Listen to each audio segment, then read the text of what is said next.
Hi ಎಲ್ರಿಗೂ ನಮಸ್ಕಾರ. ಇವತ್ತಿನ ವಿಡಿಯೋದಲ್ಲಿ ಒಂದು 10 ನಿಮಿಷದಲ್ಲಿ ಮಶ್ರೂಮ್ ಪಲಾವ್ನ ಯಾವ ರೀತಿ ಮಾಡೋದು ಅಂತ ನೋಡೋಣ. ಸಖತ್ತಾಗಿರುತ್ತೆ ಅಂತಲೇ ಹೇಳ್ಬೋದು. ಜಾಸ್ತಿ ಮಸಾಲೆನೆಲ್ಲ ಯೂಸ್ ಮಾಡ್ದಲೇ ಮೈಲ್ಡಾಗಿ ಈ ಒಂದು ಮಶ್ರೂಮ್ ಪಲಾವ್ನ ಯಾವ ರೀತಿ ಮಾಡೋದು ಅಂತ ನೋಡೋಣ. ಮೊದಲಿಗೆ ಒಂದು ಕುಕ್ಕರ್ ಜಾರಿಗೆ ಖಾರಕ್ಕೆ ತಕ್ಕ ಹಾಗೆ ಹಸಿಮೆಣಸಿನ್ಕಾಯಿ, ಬೆಳ್ಳುಳ್ಳಿ, ಹಾಗೆಯೇ ಶುಂಠಿ ಮತ್ತು ತೆಂಗಿನಕಾಯಿ ಪೀಸ್ನ ಸೇರಿಸ್ಕೊಂಡು ಇದನ್ನು ಸ್ವಲ್ಪ ರುಬ್ಬಿ ಎತ್ತಿಟ್ಕೋಬೇಕು. ಈ ರೀತಿ ನೋಡಿ ತರಿಯಾಗಿ ರುಬ್ಬಿ ಎತ್ತಿಟ್ಕೊಂಡಿದ್ದೀನಿ. ಬೇಕಂದರೆ ನೀರನ್ನು ಕೂಡ ಸೇರಿಸಿ ರುಬ್ಬಿ ರೆಡಿ ಮಾಡಿ ಇಟ್ಕೋಬೋದು. ನಂತರ ಈ ಕಡೆ ಒಂದು ಕುಕ್ಕರ್ಗೆ ಒಂದು 2ರಿಂದ 3 ಚಮಚ ಆಗುವಷ್ಟು ಎಣ್ಣೆನ ಸೇರಿಸ್ಕೊಂಡು ಸ್ವಲ್ಪ ಎಣ್ಣೆ ಬಿಸಿಯಾದ ನಂತರ ಚಕ್ಕೆ, ಲವಂಗ, ಏಲಕ್ಕಿ ಸ್ವಲ್ಪನೇ ಹಾಕ್ಕೊಳ್ಬೇಕು. ಹಾಗೆಯೇ ಒಂದು ಅರ್ಧ ಚಮಚ ಆಗುವಷ್ಟು ಜೀರಿಗೆ, ಒಂದು ಅರ್ಧ ಚಮಚ ಆಗುವಷ್ಟು ಓಂ ಕಾಳನ್ನು ಸೇರಿಸ್ಕೊಂಡು ಇದಕ್ಕೆ ನಾನು ಒಂದು ಈರುಳ್ಳಿನ ಕಟ್ ಮಾಡಿ ಸೇರಿಸ್ಕೊಳ್ತಾ ಇದ್ದೀನಿ. ಈರುಳ್ಳಿನ ಸೇರಿಸಿದಾದ್ಮೇಲೆ ಇದು ಚೆನ್ನಾಗಿ ಫ್ರೈ ಮಾಡ್ಕೋಬೇಕು, ಸ್ವಲ್ಪ ಕಲರ್ ಚೇಂಜ್ ಆಗೋವರೆಗೂ. ನಂತರ ಇದಕ್ಕೆ ಸ್ವಲ್ಪ ಕರಿಬೇವಿನ ಸೊಪ್ಪನ್ನು ಹಾಕಿ ಇದನ್ನು ಕೂಡ ಚೆನ್ನಾಗಿ ಎಣ್ಣೆಯಲ್ಲಿ ಫ್ರೈ ಮಾಡ್ಕೋಬೇಕು. ಅದಾದ ನಂತರ ಒಂದು 2 ಟೊಮೊಟೊನ ಈ ರೀತಿ ಸಣ್ಣದಾಗಿ ಕಟ್ ಮಾಡಿ ಸೇರಿಸ್ಕೊಳ್ಬೇಕಾಗುತ್ತೆ. ಟೊಮೊಟೊನೂ ಕೂಡ ಸ್ವಲ್ಪ ಸಾಫ್ಟ್ ಆಗೋವರೆಗೂ ಚೆನ್ನಾಗಿ ಫ್ರೈ ಮಾಡ್ಕೋಬೇಕಾಗುತ್ತೆ. ಈ ಟೈಮಲ್ಲಿ ನಾನು ಸ್ವಲ್ಪ ಉಪ್ಪನ್ನು ಸೇರಿಸ್ಕೊಂಡು ಟೊಮೊಟೊನ ಚೆನ್ನಾಗಿ ಫ್ರೈ ಮಾಡ್ಕೊತಾ ಇದ್ದೀನಿ. ಉಪ್ಪನ್ನು ಸೇರಿಸೋದ್ರಿಂದ ಟೊಮೊಟೊ ಬೇಗನೆ ಸಾಫ್ಟ್ ಆಗುತ್ತೆ. ಅದಾದ ನಂತರ ನಾವು ಮೊದಲೇ ರುಬ್ಬಿ ರೆಡಿ ಮಾಡಿ ಇಟ್ಕೊಂಡಿರೋಂತಹ ಪೇಸ್ಟನ್ನು ಸೇರಿಸ್ಕೊಂಡು ಚೆನ್ನಾಗಿ ಫ್ರೈ ಮಾಡ್ಕೊತಾ ಇದ್ದೀನಿ. ಅದರ ಹಸಿ ವಾಸನೆ ಹೋಗೋವರೆಗೂ ಚೆನ್ನಾಗಿ ಫ್ರೈ ಮಾಡ್ಕೋಬೇಕು.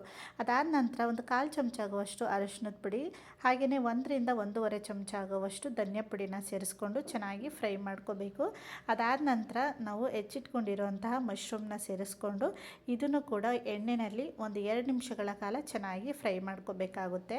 ಮಶ್ರೂಮಲ್ಲಿ ನೀರಿನಂಶ ತುಂಬಾ ಇರುತ್ತೆ. ಆ ನೀರಿನಂಶ ಎಲ್ಲ ಚೆನ್ನಾಗಿ ಬಿಟ್ಕೊಳ್ಳೋವರೆಗೂ ಚೆನ್ನಾಗಿ ಫ್ರೈ ಮಾಡ್ಕೋಬೇಕು. ಅದಾದ ನಂತರ 1 ಹಿಡಿ ಆಗುವಷ್ಟು ಕೊತ್ತಂಬರಿ ಸೊಪ್ಪು ಹಾಗೆ ಪುದೀನ ಸೊಪ್ಪನ್ನು ಸಣ್ಣದಾಗಿ ಹೆಚ್ಚಿಟ್ಕೊಂಡಿರಬೇಕು. ಆ ಸೊಪ್ಪನ್ನು ಸೇರಿಸಿ ಚೆನ್ನಾಗಿ ನಾನಿಲ್ಲಿ ಬಾಡಿಸ್ಕೊಳ್ತಾ ಇದ್ದೀನಿ. ಇದೆಲ್ಲ ಚೆನ್ನಾಗಿ ಫ್ರೈ ಆದಾದ ನಂತರ ನಾನಿಲ್ಲಿ ನೀರನ್ನು ಸೇರಿಸ್ಕೊಳ್ತಾ ಇದ್ದೀನಿ. ನಾನಿಲ್ಲಿ 1 ಕಪ್ ಆಗುವಷ್ಟು ಅಕ್ಕಿನ ಸೇರಿಸ್ತಾ ಇರೋದ್ರಿಂದ 1.5 ಕಪ್ ಆಗುವಷ್ಟು ನೀರನ್ನು ಸೇರಿಸ್ಕೊಳ್ತಾ ಇದ್ದೀನಿ. ನೀರನ್ನೆಲ್ಲ ಸೇರಿಸಿದಾದ್ಮೇಲೆ ಈ ರೀತಿ ಕುದಿಯೋದಕ್ಕೆ ಬಿಡಬೇಕು. ಕುದಿಯೋ ಟೈಮಲ್ಲಿ ತೊಳೆದಿಟ್ಕೊಂಡಿರೋಂತಹ 1 ಕಪ್ ಆಗುವಷ್ಟು ಅಕ್ಕಿನ ನಾನಿಲ್ಲಿ ಸೇರಿಸ್ಕೊಳ್ತಾ ಇದ್ದೀನಿ. ಅಕ್ಕಿನ ಸೇರಿಸಿದ್ದಾದಮೇಲೆ ಒಂದು ಸಲ ಈ ರೀತಿ ಮಿಕ್ಸ್ ಮಾಡಿಕೊಂಡು ರುಚಿಗೆ ಏನಾದರೂ ಉಪ್ಪೇನಾದರೂ ಬೇಕಂತಂದರೆ ಮತ್ತೆ ಉಪ್ಪನ್ನು ಸೇರಿಸ್ಕೊಂಡು ಈ ರೀತಿ ಕುಕ್ಕರ್ ಲಿಡ್ನ ಕ್ಲೋಸ್ ಮಾಡಿ ಒಂದು 2 ವಿಸಲ್ ತಗೋಬೇಕು. ಇವಾಗ ನೋಡ್ತಾ ಇರ್ಬೋದು ಒಂದು 2 ವಿಸಲ್ ಆಗಿದೆ. ಇದಾದ ನಂತರ ಪಲಾವ್ ನೋಡ್ತಾ ಇರ್ಬೋದು ಎಷ್ಟು ಚೆನ್ನಾಗಿ ರೆಡಿಯಾಗಿದೆ ಅಂತ. ಸಿಂಪಲ್ಲಾಗಿ ಮಾಡ್ಕೊಳ್ಬೋದು. ಒಂದು 10 ನಿಮಿಷದಲ್ಲಿ ರೆಡಿಯಾಗುತ್ತೆ ಅಂತಲೇ ಹೇಳ್ಬೋದು. ಬೆಳಗ್ಗೆ ಬ್ರೇಕ್ಫಾಸ್ಟ್ಗೆ ದಿಢೀರಾಗಿ ಏನಾದರೂ ಹೆಲ್ತಿಯಾಗಿ ಮಾಡಬೇಕು ಅಂದಾಗ ಈ ರೀತಿ ಮಾಡ್ಕೊಂಡು ನೋಡಿ, ಅಥವಾ ಲಂಚ್ ಬಾಕ್ಸ್ಗಾಗಲಿ ಅಥವಾ ಮಧ್ಯಾಹ್ನ ಊಟದಲ್ಲಿ ಈ ರೀತಿ ಮಾಡ್ಕೊಳ್ಬೋದು. ಜೊತೆಗೆ ಮೊಸರು ಬಜ್ಜಿನೂ ಕೂಡ ಮಾಡ್ಕೊಳ್ಬೋದು. ತುಂಬಾ ರುಚಿಯಾಗಿರುತ್ತೆ. ಜಾಸ್ತಿ ಐಟಮ್ ಎಲ್ಲ ಏನೂ ಬೇಕಾಗಿಲ್ಲ, ಸ್ವಲ್ಪನೇ ಸೇರಿಸ್ಕೊಂಡು ಕಡಿಮೆ ಇಂಗ್ರೀಡಿಯೆಂಟ್ಸ್ನ ಸೇರಿಸ್ಕೊಂಡು ಈ ಒಂದು ಮಶ್ರೂಮ್ ಪಲಾವ್ನ ರೆಡಿ ಮಾಡ್ಕೊಳ್ಬೋದು.